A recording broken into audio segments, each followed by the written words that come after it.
this video. In this video, I'm going to talk about the manual keratometry procedure. So, what is keratometry? So, keratometry is a procedure for measurement of the curvature of the anterior surface of the cornea with the help of an instrument called keratometer. So, this determines the curvature, refracting power and the integrity of the cornea or tear film. So the main two purpose is to identify the amount and type of corneal astigmatism, and the second reason is to identify the proper base curve of the contact lens that is being fitted to the patient's eye. So the average keratometry reading ranges from 43 diopter to 45 diopter. So before going to the procedure, let's see the different parts of the keratometer. So here A is the focusing knob, where B is the rotating grip for locating the axis. Here you can see the axis scale. This is the axis scale. So in case into circle or the wires didn't align or in a straight way or in a vertical way, you have to rotate this rotating grip for adjusting the circle. And C is the chin rest, here where the patient have to place his or her chin on this chin rest. Now D is the locking knob. So once you get the focus position, you have to lock this knob or lock the instrument so that it won't be moving. And E is elevating knob. Here E is the elevating knob. So, and the EP is the eyepiece here. So you have to look through this eyepiece. And the G is the headrest adjusting knob. So now H is the occluding shield. So when you check one eye, you have to occlude the other eye with the help of this occluding shield. And HR is the headrest. Here where he have to touch his or her forehead here in the headrest. Then the J is chin rest adjusting knob, mainly to move the chin rest up and down. And the K is the leveling side. Here K is in metallic, you can see. So where you have to adjust the leveling side in such a way that the patient's outer canthus is aligned with this part. And M is the horizontal measuring drum. Here you can see this is the horizontal measuring drum, where you have to bring the two plus of two circle to coincide with the help of this horizontal measuring drum. And here in the other side of the instrument, here we have vertical measuring drum, which is same like the horizontal measuring drum, but is used for aligning the wires or aligning the minus sign. And S is the axis scale. So before taking the keratometry reading, the first thing is to be done is to focus the eyepiece. So the very first thing is to focusing the eyepiece, when you have to look into the eyepiece, and then you have to see the plus sign. Here you see this type of plus sign will be here. This single sphere will be there when you look through the eyepiece. So when you look through the eyepiece, if this plus sign is not sharp or clear, then you have to turn or rotate the eyepiece in such a way so that the plus line becomes sharp and focused.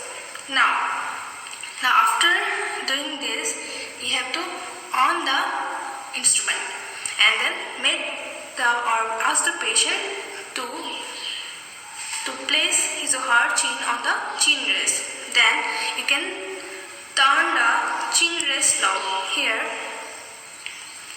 and then so that it moves upward or downward, so that the center of the patient's forehead is resting on the forehead bar. Here you can see.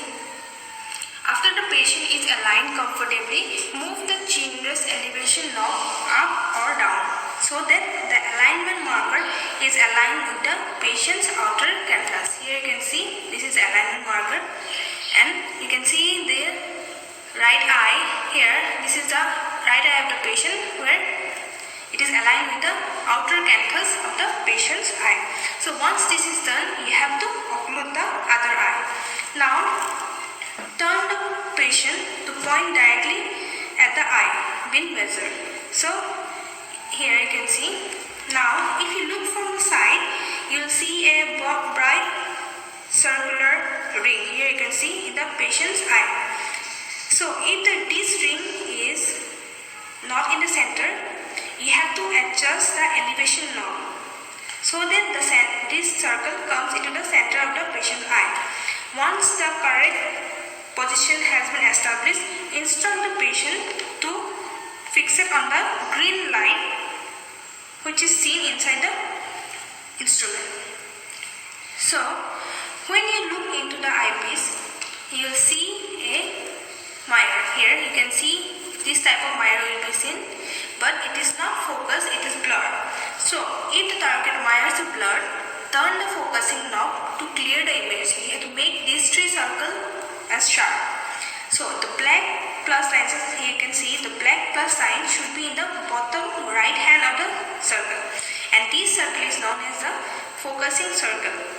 Turn the elevation knob now if the plus sign is not in the center, so it have to be in center. So if it is not in the center, you have to turn the elevation knob until the plus sign comes in the center. So once the plus sign is at the center of the focusing circle, the optical axis of the instrument will coincide with the patient's visual axis. At the same time, the image of the patient's eye will be directly before him or her eye. So for this instrument, the focusing not only depends on the sharpness of the target image, but here you don't have to only make the target image clearer, but also by overlapping the focusing circles into appearing single. So here you can see these circles are being blurred. You have to make these as single. Here you can see clear and sharp. So it should be noted that within astigmatic eye, all the central focusing circles may not appear exactly and focus at the same time. So now to locate the axis of the corneal astigmatism, turn the rotating grip. Here the rotating grip, so that the tip of the plus sign, gets touched. Here you can see this is not focused properly, and here in the figure B you can see it is all sharp and clear. So what you have to do is, you have to, after making the axis or after finding out the axis, you have to rotate the grip knob so that the tip of these two plus line is touched. And if the patient has regular astigmatism, when the principal meridian are 90 degrees apart, the minus sign will be aligned vertically. So in case if the patient is having a regular astigmatism, these two minus sign will be aligned vertically. But if it is not, then it might be not in a vertical way. So it might get misplaced not in vertically but in different place. So to make it align, you have to rotate the axis. You have to rotate the axis, then you have to align in such a way that both the minus sign gets aligned in vertical way. So if the minus sign does not align vertically, then the patient is having an irregular astigmatism. So after the axis has been established, turn the horizontal meridian. Here you can see the horizontal So we have to move it such a way that the 2 plus lengths or 2 plus sign will superimpose into 1. You can see the 2 plus line has been superimposed as single plus sign. So after finding out the horizontal meridian, the minus sign above or here to be double.